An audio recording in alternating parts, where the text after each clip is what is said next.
میں اپنی بات کا آغاز ایک درس حدیث میں جو باتیں آئی ہیں اس سے شاید بہت تضاد رکھنے والی بات، بلکہ ایک واقعہ جس سے آپ شاید اختلاف بھی کریں یا اتفاق بھی رکھیں، لیکن ایک تاریخ کا ایک چھوٹا سا واقعہ ہے۔ اسرائیل کے پہلے پرائم منسٹر صبح میں جب وہ فوراً نکل رہے تھے اپنے دفتر کو، تو ان کی بیٹی نے انہیں یاد دلایا کہ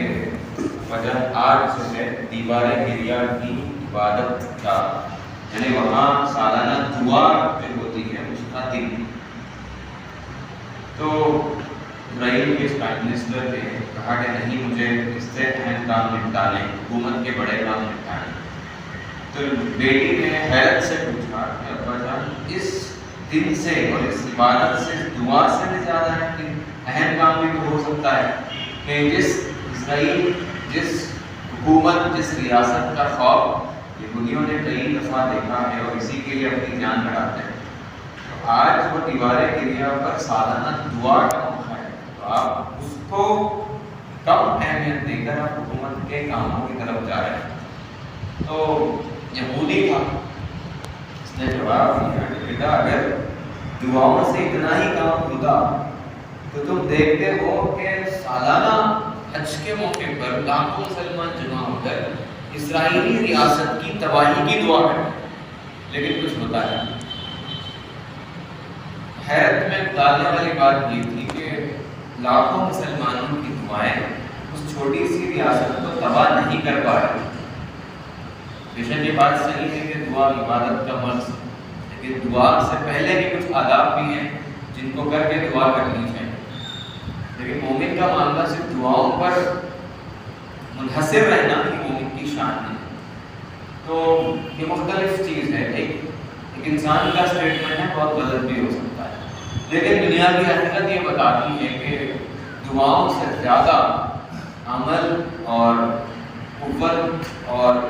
وہاں ایکشن کی ضرورت ہے۔ تو ایکشن کے بعد دعائیں اللہ تعالیٰ کے یہاں قبول ہوئی۔ تو یہ حیرت میں ڈالنے والی بات تھی اور بہت صحیح بات تھی کہ دنیا میں لاکھوں مسلمان اس چھوٹی سی ریاست کی تباہی کی دعا کرتے ہیں، لیکن اس دعا کو شاید اللہ تعالیٰ قبول نہیں کر رہا ہے۔ تو ہو سکتا ہے دعاؤں میں کچھ کمی رہے گی، اور دعاؤں میں شاید یہ کمی رہے گی کہ اس دعا کے پیچھے عمل کا بیکنگ، عمل کی قوت نہیں۔ اور آپ قرآن مجید میں آپ دیکھیں گے کہ اللہ تعالیٰ نے جہاں آمن کی بات کی وہاں عامل الصالحات کی بات کی، جو کامیابی کے لیے جو شرائط رکھے اللہ تعالیٰ نے وہاں ایمان کے ساتھ عمل کی بات کی، بلیف اور فیتھ کے ساتھ ایکشن کی بات کی، جہاں نظریے کی بات ہے وہاں قوت عمل کی بھی بات کی۔ اور اس کے بعد آپ دیکھیں کہ دنیا میں جتنی بھی اقوام ہیں، جتنی چھوٹی بڑی اقوام ہیں، جن کے پیچھے جو اپنے پاس قوت عمل رکھتے ہیں، ایکشن کے لیے کام کرنے کا دائیا رکھتے ہیں، وہ قومیں، وہ ملک، وہ سارے دنیا پر حاوی ہو جاتے ہیں، غالب ہو جاتے ہیں۔ تو غلبہ حق کے لیے شرط یہ ہے کہ ہم دعا کے ساتھ ساتھ عمل کی بھی ایک زبردست فہرست ہمارے سامنے ہے۔ ہم اللہ تعالیٰ کو یہ بتا سکیں کہ اللہ تعالیٰ تیرے دین کے لیے ہم نے یہ اور یہ اور یہ کیا، اس کے بعد تیرے در پر آئے۔ بدر کا میدان بھی یہی کہتا ہے کہ اللہ کے رسول صلی اللہ علیہ وسلم نے 313 اصحاب رسول صلی اللہ علیہ وسلم کو میدان بدر میں لا کر خیمے میں جا کر مصروف دعا ہوئے تھے، تب کہیں جا کر فرشتے نازل ہوئے تھے۔ حنین اور احد کی یادیں یہی ہیں کہ اللہ کے نبی صلی اللہ علیہ وسلم اس احد کے میدان میں اپنے آپ کو زخمی کرتے ہیں، گڑھے میں ڈھکیلے گئے اور یہ افواہ پھیلی گئی کہ نبی صلی اللہ علیہ وسلم شہید ہوئے۔ اس کے بعد احد کا معاملہ آگے بڑھا۔ خندق کا معاملہ یہ ہے کہ اللہ کے نبی صلی اللہ علیہ وسلم خود بذات خود خندق میں اترے، کھودا اور وہاں حالت یہ پہنچی کہ پیٹ پر پتھر باندھنا پڑا، اس کے بعد ہی مرحلہ آ گیا۔ خود رسول اللہ صلی اللہ علیہ وسلم نے وہ دعاؤں پر منحصر نہیں ہے بلکہ عمل کے میدان میں آنے کے بعد اللہ تعالیٰ سے دعاؤں کو مانگا ہے۔ یہ چیزیں ہمیں بتاتی ہیں کہ ہمارے پاس عمل ایمان کے ساتھ عمل صالح ہے، عمل کی قوت بھی۔ دوسری چیز میں آپ کے سامنے یہ بھی رکھوں کہ اسی سے متصل ایک چیز کہ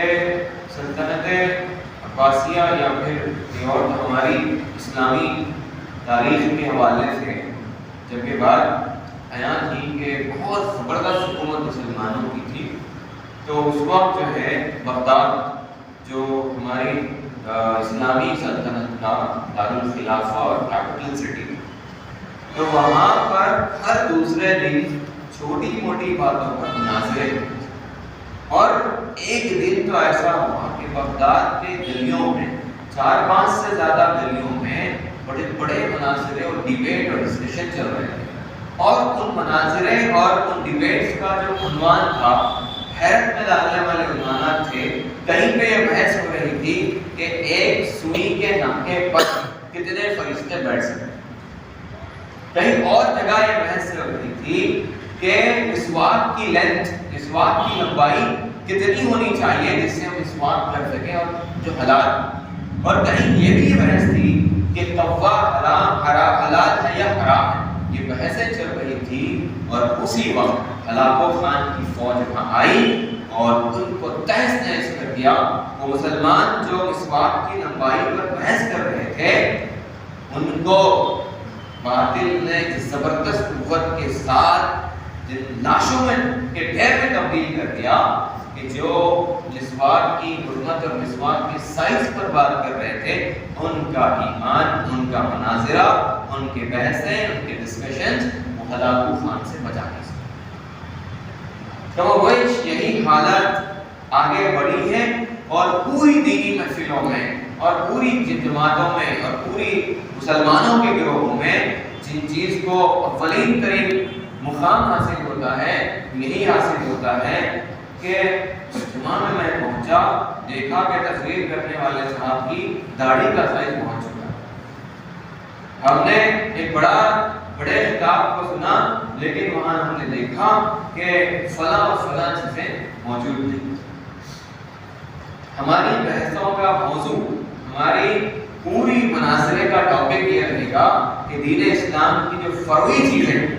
جن کا اسلام سے بہت کم تعلق، جن کا ایمان اور عقائد سے بہت کم تعلق ہے، جن کا اسلام اور کفر سے بہت کم تعلق ہے، ایسی چیزوں کو ہم نے بہت زیادہ اہمیت دی، اور ہم یہ سمجھ رہے ہیں کہ اسلام کی بڑی خدمات۔ یاد آتا ہے کہ تحریک اسلامی کی جو بنیاد پڑی ترجمان القرآن کے ذریعے سے، مولانا مودودی علیہ الرحمٰن کی دعوت پر کچھ لوگ کھڑے ہوئے، کچھ لوگ جمع ہوئے۔ ابتدائی دن، پہلا دن تو تعارف میں گزرا، اور دوسری دن جب مولانا مودودی 8 بجے افتتاحی خطاب کے لیے کھڑے ہو گئے، تو انہوں نے خطاب کرتے ہوئے کہا کہ مسلمانوں کے درمیان میں جتنی جماعتیں کام کر رہی ہیں، وہ ساری کی ساری جماعتوں میں سب سے بڑا نقص یہ ہے کہ وہ جزیات پہ، وہ جز کو لے کر ہوتے ہیں، دین کی چھوٹی باتوں کو لے کر ہوتے ہیں، اور ان میں سے ہر جماعت یہ سمجھتی ہے کہ وہ اسلامی جماعت ہے، اور اس جماعت کا جو امیر ہے وہ سمجھتا ہے کہ پوری امت کا امیر، اور جماعت سے وابستہ افراد یہ سمجھتے ہیں ہماری جماعت میں جو ہے وہ جنتی ہے، اور ہماری جماعت میں جو باہر ہے وہ ہماری جماعت سے خارج ہے اور جہنمی ہے۔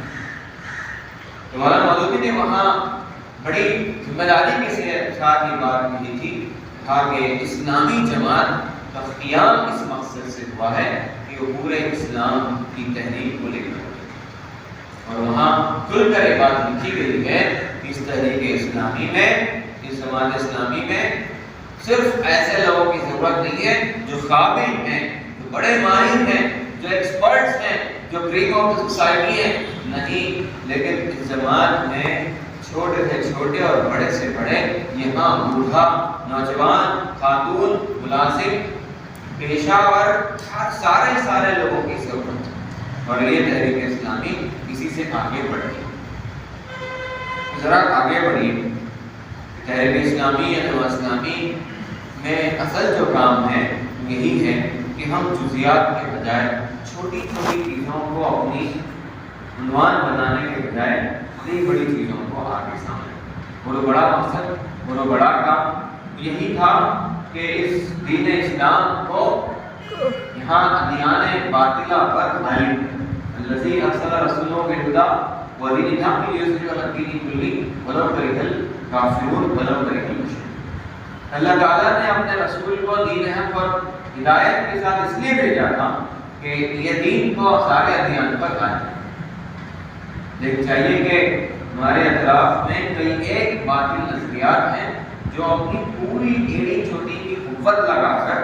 اسلام کے مخالفت میں کھڑے ہیں۔ ہر جگہ دیکھتے ہیں کہ لوگ دیگر قوموں کا ذکر کرتے ہیں، لیکن جب اسلام کا ذکر آتا ہے تو وہاں مذہبی جمہوریت کی بات کہی جاتی ہے، وہاں دہشت پسندی کی بات بالکل آ جاتی ہے، وہاں ٹیررزم کی بات بہت جلدی آ جاتی ہے، وہاں ایگریسونیس اور فنڈامنٹلزم کی بات ہوتی ہے۔ باطل نے زبردست قوت کے ساتھ کام کیا کہ ہر ڈیبیٹ، ہر موضوع بحث، ہر مباحثہ اس بات پر کنکلوڈ ہو جاتا ہے کہ اسلام طاقت کے زور پر ہے، سلمان قوت اور طاقت اور جنگ کے زور پر بات کرتے ہیں۔ اس طرح سے یہاں ڈیبیٹ اور یہاں ٹاپک اور یہاں مباحثے عام ہے۔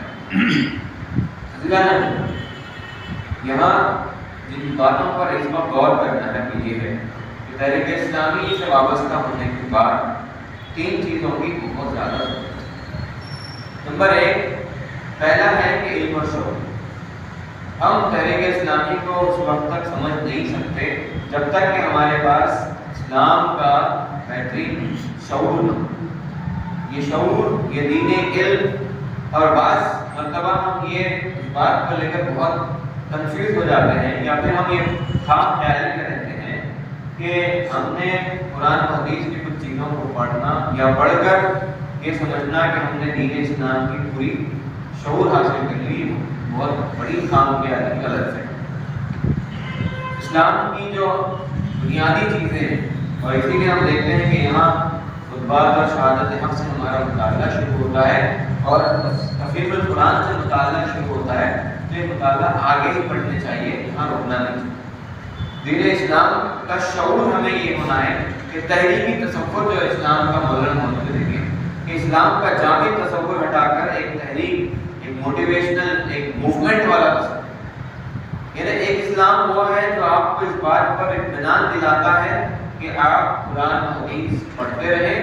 اور دین اسلام کی کچھ چیزوں کو، اعمال کو اختیار کرتے رہیں، انشاءاللہ آپ کی سلامت ہے۔ یہ جامع تصور جس میں ہم سب پھنس چکے ہیں، ہم سب پھنس چکے ہیں، مطمئن ہیں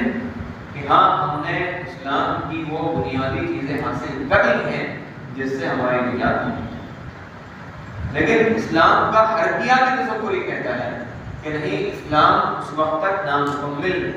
اسلام کی تعلیمات یا اسلام کا نظام اس وقت تک نامکمل ہے جب تک کہ اس کو منوعاً یہاں جاری و ساری نہ کرے۔ اس کی ایک مثال سمجھیے، ہم نے ایک پلاٹ خریدی اور اس پلاٹ پہ 5-6 پلر کھڑے کر دیے، اور اس کے بعد ہم نے لوگوں کو دعوت دی کہ آئیے ہمارے گھر تشریف لائیے، ہمارا گھر پبلک۔ دعوت میں لوگ آئے، بولے کہ یہ صرف 5 پلرز کو آپ کھڑا کر کے گھر سمجھ رہے ہیں تو غلط فہمی ہے، اس میں مزید چھت کی ضرورت ہے، اس میں مزید دیواروں کی ضرورت ہے، اس میں مزید فرش اور الیکٹریسٹی کی ضرورت ہے، اس کو ابھی اور تزئین کرنے کی ضرورت ہے، اس کو کلر کرنے کی ضرورت ہے، اس کو دروازوں کی ضرورت ہے، اس کے بعد یہ گھر مکمل ہوگا۔ بہتر ہے یہ دعوت کو آپ آگے کر لیجیے، پہلے گھر مکمل۔ ٹھیک معاملہ ہمارا اور آپ کا اسلام کی کچھ باتوں کو لے کر، کچھ چیزوں اور اعمال کو لے کر ہم یہ سمجھ رہے ہیں کہ ہم نے دین قائم، ہم نے دین کو مکمل کر دیا۔ ایک پلر نماز کا، دوسرا پلر زکات، تیسرا پلر حج کا، چوتھا پلر کلمہ کا، اور اس طرح کے پلرز کو لے کر ہم یہ سمجھ رہے ہیں کہ ہم نے دین قائم کر کے ہم نے گھر مکمل، جبکہ یہ غلط فہمی ہے۔ یہی حرکیاتی تصور اسلام کا تحریک اسلام سے کہ نہیں، چھت کی تعمیر ضروری ہے، دیواروں کو ہونا ضروری ہے۔ اب آپ اسلام کی تعلیمات کو لے کر یہاں قوت کے ساتھ غلبہ دین کے لیے جدوجہد کرنا، یہ اصل دین ہے، یہ اصل دین کو قائم ہے۔ لہذا یہ سمجھ میں آنے کی بات ہے کہ محض صرف پلروں کو لے کر غلط فہمی میں رہنا کہ گھر مکمل ہو گیا، بڑی خام خیالی ہوگی اور رزلٹ کے اعتبار سے، نتیجے کے اعتبار سے بہت زیادہ پیچھے ہے۔ میں اپنی بات کو اختتامی مرحلے میں لے جاتے ہیں، ایک اور بات میں آپ کے سامنے رکھوں، وہ یہ ہے کہ آپ دیکھیے کہ تحریک اسلامی یا اسلام، میں نے ابتدا میں سے بات کی کہ ایمان کے ساتھ عمل صالح کی شکل، تو تحریک اسلامی میں داخل ہونے کے بعد، اس سے وابستہ ہونے کے بعد، یہاں لپ سروس کے ساتھ ساتھ یہ جو ہماری باتیں ہیں وہ لپ سروس، یعنی وہ خدمات ہیں اسلام کی جو ہم صرف ووٹوں سے ادا کرتے ہیں، اس کو مولانا محمود نے لپ سروس کہا، یعنی ہم ووٹ کھولیں، زبان اٹھائیں اور اسلام کی تعریف اور مداح کرتے چلے جائیں اور اس بات پر بھی خوش ہو جائیں کہ تحریک اسلامی سے وابستہ ہے، پورے عالم کی اور پورے ہندوستان کی سب سے زیادہ شعور رکھنے والی تحریک ہے، اور ہم اپنے آپ کی پیٹھ تک تھپائیں اور یہاں سے چلتے بنے۔ یہ تحریک اسلامی نہیں۔ تحریک اسلامی کیا ہے؟ تحریک اسلامی سے وابستگی کے بعد کچھ سوالات ہمارے سامنے کھڑے کیے جاتے ہیں۔ پہلا سوال یہ کہ کیا غلبہ دین کے لیے، غلبہ حق کے لیے مطلوبہ علم اور شعور کو میں نے حاصل کیا؟ یعنی جس تحریک سے میں وابستہ ہوا، جس کے اجتماع میں شریک ہو رہا ہوں، اس کا مقصد، وہ کیا چاہتی ہے، وہ دوسروں سے مختلف کیوں ہے، دیگر جماعتوں سے الگ کیوں ہے، یا پھر دین اسلام کا تصور جو یہاں پیش کیا جاتا ہے وہ اوروں سے مختلف ہے یا نہیں ہے۔ سوال نمبر 2، غلبہ دین یا دین اسلام کے نظام کے قائم کرنے کے لیے میں ذاتی طور پر، انفرادی طور پر کتنا زیادہ مصروف ہوں۔ سوال نمبر 3، دین اسلام کے قیام کی اس تحریک کو میں سمجھتا ہوں تو اس کے لیے میری معاشی جدوجہد کیا اس کے ساتھ ہارمنی میں ہے، ہم آہنگ ہے، یا پھر میرا دعویٰ ایک طرف ہے اور میری معاشی جدوجہد ایک طرف ہے، ہم آہنگی اس میں ہے یا نہیں؟ اس طرح کے اور ایک سوال یہ پیدا ہوتا ہے کہ تحریک اسلامی کا مقصد کو اپنا مقصد بنانے کے بعد اس جیسے کئی افرادوں کے ساتھ اور پوری تحریک اسلامی میں وابستہ افراد کے ساتھ میرا ان کا تعلق کیسا ہے؟ کیا میں بنیادی مخصوص بن کر سیسا پلائی کی دیوار بن کر آگے بڑھ رہا ہوں، یا پھر ان دیواروں میں رکھنے پیدا کر رہا ہوں، اس دیوار میں رکھنے ڈالنے کی کوشش کر رہا ہوں؟ سوالات کو لے کر مجھے اور آپ کو اپنا